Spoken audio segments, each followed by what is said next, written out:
What's up, booktube? It's A. Cooper. So today I want to do a quick June reading wrap-up, touch base on how my TBR went, I guess you could say. It was not my best reading month. I think it's my second lowest reading month actually for 2020, which kind of sucks. Some of that's just because I'm in... I'm almost done with 2 books, but I just ran out of time, so those pages didn't get to count towards June. You know how it is. I still read 6 things. That equated to about 2,100 pages. Not the worst. Could have been better. Definitely below my kind of personal goals. However, for June, I did set myself a goal of reading arcs, and I did that. I think in my TBR video I mentioned 5 arcs. I read 3 of those 5. I got to all 3 of the high priority arcs, so that is great. I completely hit that goal. In that video I also pulled 2 titles from a TBR jar comprised of the remaining 20 in 2020 I wanted to read. I didn't get to either of those books. I'm almost done with one of them. Didn't start the other one. But let's talk about what I did read. The first thing I finished in June was a carryover from May, and that was it was also a carryover from Twitter friends pick my TBR, and that is Walk on Earth a Stranger by Ray Carson. So this was kind of my cheat book in May in that it didn't correspond to a number someone picked, but Jade from the Bedtime Bookworm suggested I read that specifically off my shelves. So I went ahead and picked it up. I really enjoyed it. I gave it 4 stars. I am curious to read the sequel because I think it's a trilogy. It strikes me as a YA trilogy type book, from the early 2010s. So this is a very, very light, speculative, mostly historical fiction novel about a girl who can sense gold. This is what's the date? It's like the 1840s? 1849. Her family it lives in Georgia. They have a small plot. Her father was a gold panner during some previous gold rush in Georgia. She can sense gold, but they work really hard to keep that hidden. Her parents are murdered. It's very Luke, A New Hope. And to escape her uncle, who she does not trust, she flees west. She disguises herself as a boy and flees west on the Oregon Trail, basically. But it's the California Trail because it's 1849 and the California Gold Rush is just taken off. And so the bulk of the book deals with her journeys to get to, is it like Fort Independence? There's a map. I'm just going to check it real fast. Yeah, to get to Fort Independence, and then the rest of it's the Oregon Trail / the California Trail. So yeah, I really enjoyed this. The speculative element in this is small. I don't know if it's going to become bigger in the next books. I don't think so. I think this is mostly just historical fiction with a speculative element. So if that is your deal, if you kind of like that, you like that blending of genres, I think this is definitely one worth checking out. If you like reading about kind of the American West or the Oregon Trail, California Trail, that kind of thing, again, I think it's worth checking out. So yeah, liked that. Thanks, Jade, for the suggestion. I also grabbed this from my work based on her suggestion, so really great. The next thing I read in June, let me check my handy dandy spreadsheet, I think was an arc. Yes. So the next thing I read, I typed Unravel the Dawn, but that's not right. The title is Unravel the Dusk. This is the sequel to Spin the Dawn. I read Spin the Dawn last year. It was one of my most anticipated books for 2019. It was also one of my biggest disappointments of 2019. I requested the arc way back while I was in the middle of reading Spin the Dawn, and I was really, really excited about it because the thing about Spin the Dawn is I love the first half, hate the second half. So I was still in that honeymoon first half, requested the arc, forgot I requested it, got it, and then I was like, oh, I'll give it a go. Optimistically, I give this a 2.5 stars. Personally, I give it like a 2-star, but I do think maybe a less critical reader could enjoy it more than I did. Like, I wonder if I'm being too harsh on it, but I don't want to get into it here because I am going to film a full review of this video, and I'll have that up on my channel. I think it comes out around July 7th or so. I want to say it's coming out next week, early next week. So I will try to have a review video up before then or right around the publication date. So look out for that. I'm just going to say the sequel was what I expected, unfortunately. Okay. So then after that, I read another arc that was Shielded by Kaylin Flanders. This is a debut YA fantasy. It is coming out middle to late July. So again, I'm going to have a full review of this closer to the publication date. Another one where I gave it 2.5 stars, and I think that's generous. Quality-wise, it's like a 2 stars.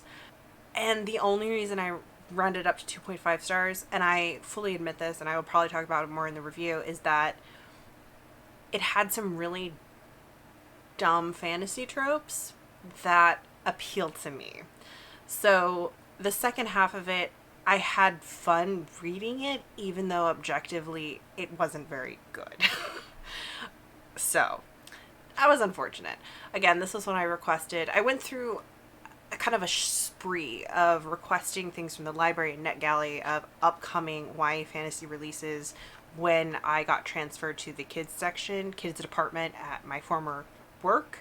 And then I forgot that I'd done this. Then I got laid off. They all came in, and I was kind of like, well, I guess I'll read them anyways.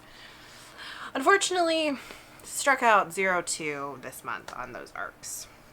After that, I did start reading Cloud Atlas by David Mitchell. This was from my TBR jar for the 20 books to read in 2020. Started reading this. I only got about 60 pages, and I had to put it down. And I decided to grab something else off my 20 books to read in 2020 list. That was Maisie Dobbs by Jacqueline Winspear. So I did not pull this off out of my jar. This was not on my TBR, like my official June TBR. But I just kind of got a hankering to read it. So I did. And like, thank goodness I did, because at least I read one thing off of that 20 and 2020 list. So this is a historical fiction mystery. It is about a woman named Maisie Dobbs. I think this takes place in 1929. Let me just double check that real fast. Yeah, spring of 1929. This is the first one in the series. She is a former World War I nurse. This is obviously like a decade after Armistice. I don't exactly know. I want to say 1919, 1917, something like that. Anyways, 1920. It's a little bit after Armistice, right? She's setting up a detective agency. She's been apprenticed to a guy who is kind of like an investigator, and now she's taking over his business. She's rebranding it as her own. She has a case. The case kind of sends her spiraling back into her past. So surprisingly, I want to say like about this much of the book, like a big chunk of the middle, actually it's more like this much of the book, if we're being honest, it's more like this much, deals with Maisie Dobbs' history, and it's just relaying to us her childhood, her education, and then her going into the war, and some of the aftermath, because the case she's investigating kind of triggers her World War I PTSD past kind of stuff. So this book was really surprising. I did try to read it once before and I couldn't get into it, but I'm really glad I held on to it and gave it another go. I definitely just wasn't in the mood for it the last time I tried it. That was like a year or two ago, because I really enjoyed it this time. I think I gave it 4 stars. I might continue reading it.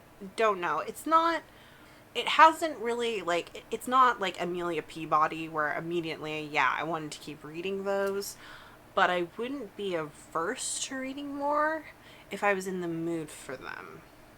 So, yeah, it's good.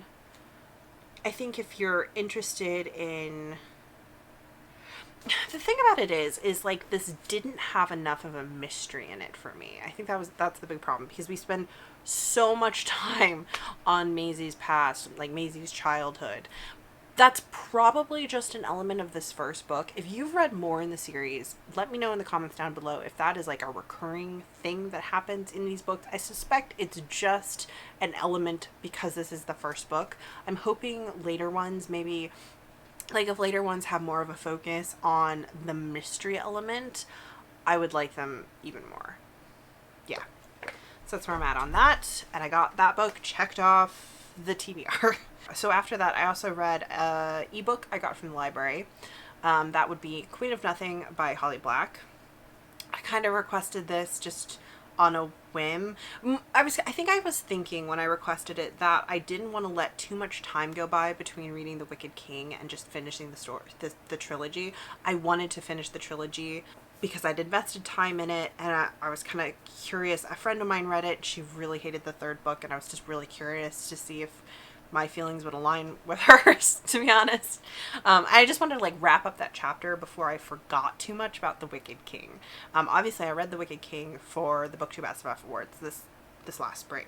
So I read Queen of Nothing, third book in the Folk of the Air. Everyone's already freaking read it. I know I'm late to the bandwagon, whatever.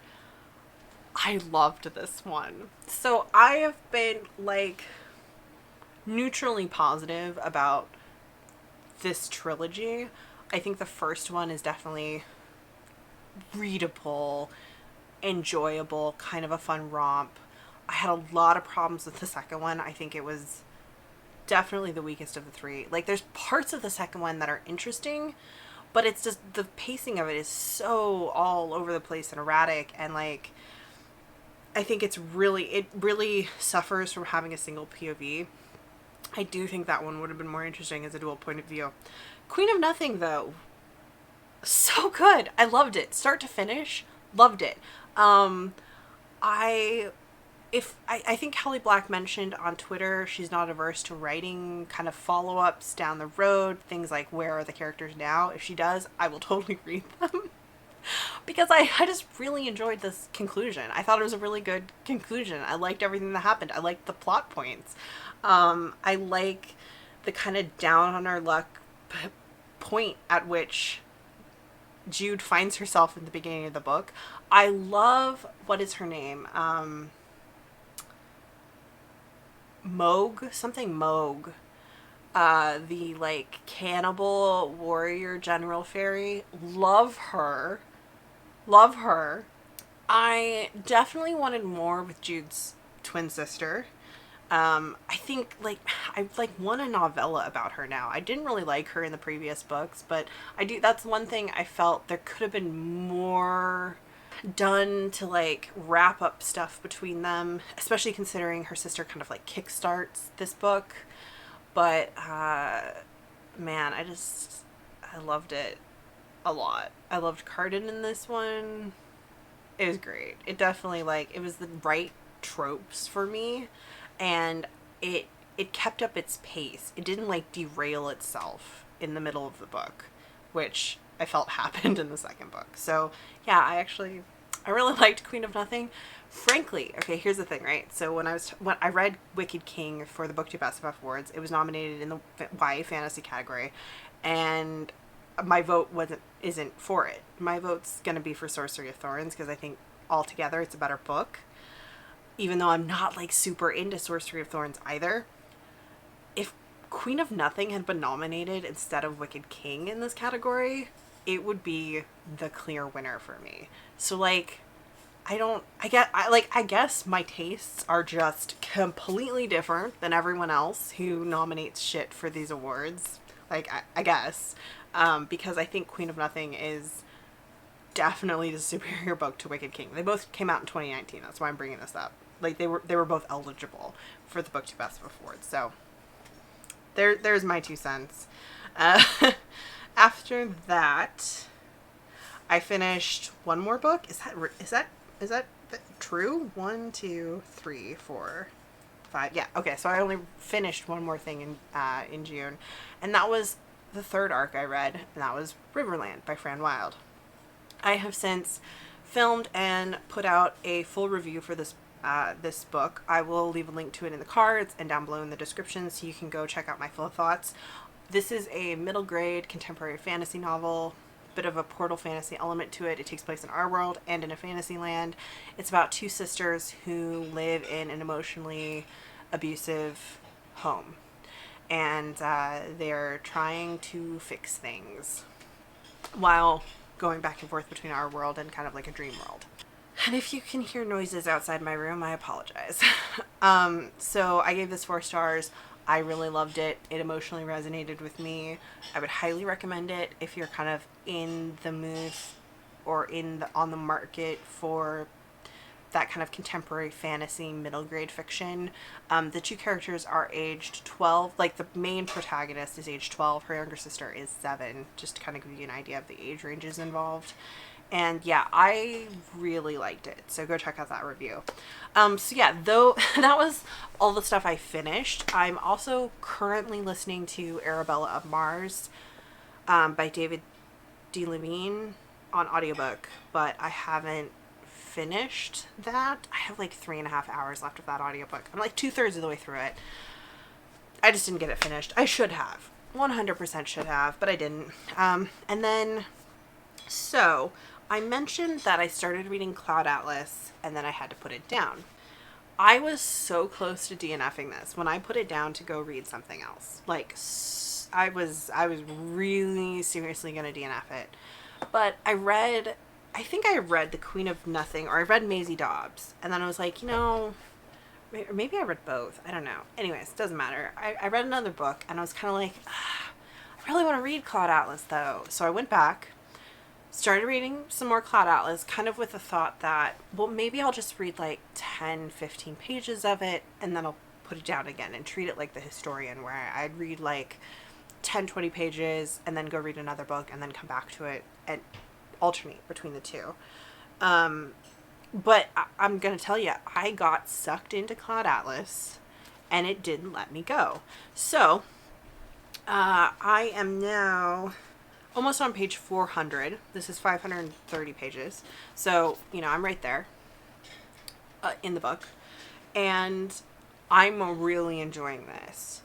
The first 2 sections, because this is, if you've ever seen the film, you know there's a bunch of different timelines. In the book, the timelines don't hop around as much. They move forward and then they move backward in a very like linear fashion. So the first 2 sections correspond to the 2 oldest timelines in our history. One's like the 1830s, one of them's the 1930s.